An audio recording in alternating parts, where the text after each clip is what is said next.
Enterprise Alabama के नागरिकों और किसानों के सामने एक बड़ी समस्या थी। उनकी पूरी अर्थव्यवस्था कपास पर निर्भर थी और यही फसल थी जो किसानों ने हमेशा उगाई थी। फिर यह छोटा सा भ्रंग जिसके बारे में मैंने पढ़ा 1915 तक मेक्सिको से उत्तर की ओर बढ़ते हुए अल्बामा में आ गया।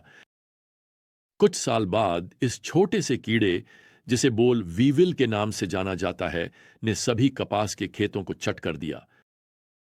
अब किसान दिवालियापन का सामना कर रहे हैं और उनके साथ साथ शहर के बाकी लोग भी। लेकिन अपने बैग पैक करके जाने के बजाय एक किसान ने एक अलग फसल उगाने का फैसला किया। एक ऐसी फसल जो बोल वीविल द्वारा नष्ट नहीं की जा सकती थी, एक ऐसी फसल जिसे एक पूर्व गुलाम से शिक्षक बने जॉर्ज वॉशिंगटन खारवर ने बढ़ावा दिया था। खैर, उस साल के अंत में किसान की मूंगफली की फसल इतनी समृद्ध थी कि उसने अपने सभी कर्ज चुका दिए और उसके पास पैसे भी बच गए। और अगले साल सभी अन्य किसानों ने मूंगफली उगाना शुरू कर दिया और वे सभी समृद्ध हो गए। और अब पिछले 100 वर्षों से यदि आप एंटरप्राइज अल्बामा जाते हैं तो आप इस शहर के बीच में एक स्मारक देखेंगे जो बोल वीविल के प्रति आभार के रूप में रखा गया है। कल्पना कीजिए कि लोग एक संकट के लिए आभार के रूप में एक स्मारक खड़ा कर रहे हैं।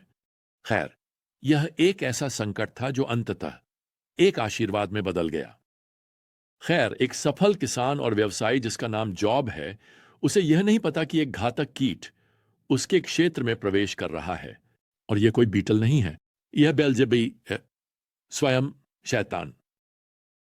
और जैसा कि हमने देखा, केवल 29 सेकंड में जॉब 4 संदेश वाहकों से यह जानता है कि वह अब दिवालिया हो गया है और उसके 10 बड़े बच्चों का निधन हो गया है। उसे अभी तक यह पता नहीं है, लेकिन भगवान ने शैतान को यह अनुमति दी है कि वह ले ले जॉब की हर चीज, ताकि एक वफादार अनुयायी के जीवन में भगवान की शक्ति को प्रकट किया जा सके। अब शैतान ने भविष्यवाणी की है कि अगर जॉब सब कुछ खो देता है तो वह भगवान को श्राप देगा। अब तक जॉब ने उसे गलत साबित किया है। अध्याय 1 के अंत में हम ये अद्भुत शब्द पढ़ते हैं, इन सब में जॉब ने न तो पाप किया और न ही भगवान पर कोई दोष लगाया। अब समस्या यह है कि निश्चित रूप से शैतान उसके साथ समाप्त नहीं हुआ है और भगवान और भी अधिक कष्ट की अनुमति देने जा रहे हैं। तो अध्याय 2 और पद 1 यह कहकर खुलता है, फिर एक दिन ऐसा आया जब भगवान के पुत्र अपने आप को प्रभु के सामने प्रस्तुत करने आए और शैतान भी उनके बीच अपने आप को प्रभु के सामने प्रस्तुत करने आया। और प्रभु ने शैतान से कहा, तुम कहां से आए हो? शैतान ने प्रभु को उत्तर दिया और कहा, पृथ्वी पर इधर उधर घूमने और उस पर ऊपर नीचे चलने से। अब निश्चित रूप से भगवान जानते हैं कि शैतान कहां रहा है। वह जानते हैं कि शैतान अभी भी अय्यूब के जीवन को देख रहा है और इसमें कोई संदेह नहीं है कि शैतान क्रोधित है कि अय्यूब ने अभी तक भगवान की निंदा नहीं की है, भले ही उसने सब कुछ खो दिया हो। तो प्रभु यहां पद 3 में सीधे मुद्दे पर आते हैं। उन्होंने शैतान से पूछा, क्या तुमने मेरे सेवक अय्यूब पर ध्यान दिया है? खैर, उत्तर स्पष्ट है, बिल्कुल वह अय्यूब पर विचार कर रहा है। एक लेखक ने कहा कि यह ऐसा होगा जैसे कॉलेज के पहले वर्ष के लड़कों से पूछना, क्या तुमने लड़कियों पर विचार किया है? खैर, अपने पहले वर्ष के दौरान और क्या करने वाले हो? शैतान निश्चित रूप से यही कर रहा है। वास्तव में शैतान क्रोधित है। वह पद 4 में उत्तर देता है, त्वचा के बदले त्वचा। जो कुछ भी आदमी के पास है वह अपनी जान के लिए दे देगा। ओह, यह दुष्टता है। शैतान यहां यह संकेत दे रहा है कि अय्यूब अपने बच्चों की त्वचा की बलि देने के लिए अधिक तैयार था, जब तक कि वह अपनी खुद की त्वचा बचा सके। शैतान यहां पद 5 में जोड़ता है, लेकिन अपना हाथ बढ़ाओ और उसकी हड्डी और उसके मांस को छुओ और वह तुम्हें तुम्हारे सामने शाप देगा। दूसरे शब्दों में, अय्यूब को शारीरिक रूप से कष्ट दो और वह अपना विश्वास छोड़ देगा। वह आपसे दूर चला जाएगा प्रभु। लेकिन एक बार फिर भगवान शैतान को अधिकार सौंपते हैं, जबकि साथ ही वह शैतान की गतिविधि को सीमित करते हैं। पद 6, और प्रभु ने शैतान से कहा, देखो वह तुम्हारे हाथ में है, केवल उसका जीवन बचा रहना चाहिए। खैर, जैसे ही शैतान को भगवान से अनुमति मिलती है, और वैसे इसे नजरअंदाज न करें प्रिय, केवल जब शैतान को भगवान से अनुमति मिलती है तभी वह कुछ कर सकता है।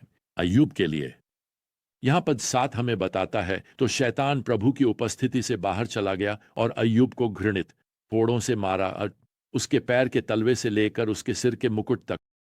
यहां हिब्रू शब्द फोड़ों के लिए उबाल के रूप में अनुवादित किया जा सकता है। यह वही शब्द है जो मिस्र में 10 विपत्तियों में से एक के लिए उपयोग किया गया था। निर्गमन अध्याय 9 में ये फोड़े केवल शुरुआत है। अय्यूब को यदि वह सूचीबद्ध करता है तो 25 विभिन्न बीमारियों का सामना करना पड़ेगा उसके कष्ट के समय के दौरान। वह अध्याय 2 में खुजली का अनुभव करेगा, भूख की कमी, भय और डर की भावनाएं अध्याय 3 में, वह चक्कर और अनिद्रा से पीड़ित होगा, कठोर त्वचा जो अध्याय 7 में मवाद के साथ रिसेगी। मैं घिनौना बनने की कोशिश नहीं कर रहा हूं, हमें बस यह समझने की जरूरत है कि उसने कितना कष्ट सहा। वह अध्याय 9 में संघर्ष करेगा, सांस नहीं ले पाने की स्थिति। अध्याय 19 में वह वजन घटाने, लगातार दर्द, अनबियस, उच्च बुखार से संघर्ष करेगा, यहां तक कि उसकी हड्डियां भी दुखेंगी और जलेंगी। वह अध्याय 30 में कहेगा, शैतान बस कष्ट के कॉर्कस्क्रू को घुमाता है, उम्मीद करता है कि अय्यूब भगवान को श्राप देगा। यहां पद 8 हमें बताता है कि उसने टूटी हुई मिट्टी के बर्तन का एक टुकड़ा लिया जिससे वह खुद को खरोंच सके जबकि वह राख में बैठा था।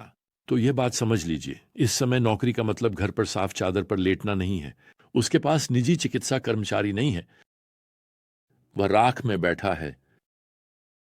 यह प्राचीन मध्य पूर्वी शहरों के लैंडफिल का संदर्भ है। प्रत्येक शहर के द्वारों के बाहर एक स्थान होता था जहां कचरा ले जाया जाता था और समय समय पर सड़ते कचरे को स्वच्छता के लिए जलाया जाता था। यह वह जगह है जहां कुत्ते खाने के लिए, कुछ पाने के लिए इकट्ठा होते हैं। यह वह जगह है जहां कोढ़ी, यह वह जगह है जहां भिखारी रहते हैं। अब नौकरी यही है। वह हाल ही में जले हुए कचरे की राख की नरमी में बैठा है। मैं चाहता हूं कि आपको यहां नौकरी का अच्छा अनुभव मिले। उसका पूरा शरीर खुले घावों से रिस रहा है, उसकी आंखें रोने से सूज गई हैं, उसके कपड़े गंदगी और खून से सने हुए हैं, उसकी सांस वह छोटी और थकी हुई है, उसका चेहरा सूखा हुआ है, उसके गाल धंसे हुए हैं। यह वही व्यक्ति है जिसे पहले पूर्व के सभी लोगों में सबसे महान के रूप में प्रस्तुत किया गया था, और अब उसे देखो, वह यहां शहर के कूड़ेदान पर बैठा है। वह दर्द और निराशा में आगे पीछे झूल रहा है। वह कुत्तों, भिखारियों और कोढ़ियों से बेखबर है। वह राहत पाने के लिए मिट्टी के बर्तन के कुंद किनारे से खुद को खरोंच रहा है। मत भूलो, उसका मन 10 ताजा कब्रों के लिए शोक मना रहा है। उनके खोने का, सब कुछ खोने का उसका दिल टूट गया है। उसे हर बच्चे की याद है, उसे हर खास पल याद है जब उसे भगवान का आशीर्वाद मिला था। बस इतना ही, बस इतना ही। भगवान कहाँ हैं? शायद भगवान का अनुसरण करना व्यर्थ ही था और मैं शैतान को झुकते हुए देख सकता हूं। निश्चित रूप से अब अय्यूब भगवान, चलो इतना शाप देख। खैर, यहां पद 9 में अय्यूब की पत्नी आती है और उससे भगवान को शाप देने, भगवान को छोड़ने और मरने की विनती करती है। मुझे लगता है कि वह वही कह रही है जो बाकी सब सोच रहे हैं। मुझे लगता है कि वह बाइबल में सबसे गलत समझी गई महिलाओं में से एक है। वैसे यही कारण है कि मैं आज हमारे अध्ययन में उसके बारे में बात भी नहीं करने जा रहा हूं। मैं अपना अगला कार्यक्रम को श्रीमती का अध्ययन करने के लिए लेना चाहता हूं, अय्यूब। लेकिन आज के लिए यहां अय्यूब पद 10 में उससे कहता है, क्या हम भगवान से अच्छा प्राप्त करेंगे और बुरा नहीं प्राप्त करेंगे? सच कहूं तो मुझे विश्वास नहीं हो रहा कि उसने ऐसा कहा। मुझे इसे दोहराने दें। क्या हम भगवान से अच्छा प्राप्त करेंगे और बुरा नहीं प्राप्त करेंगे? और फिर हमें यहां बताया गया है, इन सब में अय्यूब ने पाप नहीं किया अपने होंठों से। ओह, मुझे आपको कुछ बताने दें प्रिय। अय्यूब ने अभी अभी घाटी में प्रशंसा का एक स्मारक खड़ा किया है। निराशा की, मेरा मतलब है आप सोचेंगे कि इस बिंदु पर वह हार मान लेगा, वह छोड़ देगा, वह भगवान को श्राप देगा। फिर भी वह अपनी आवाज उठाता है और प्रभावी रूप से कहता है जो आपको और मुझे आज कहना चाहिए, भगवान हमारी पूजा के योग्य हैं। पहाड़ की चोटी पर, और वह हमारी पूजा के योग्य है, यहां घाटी में भी।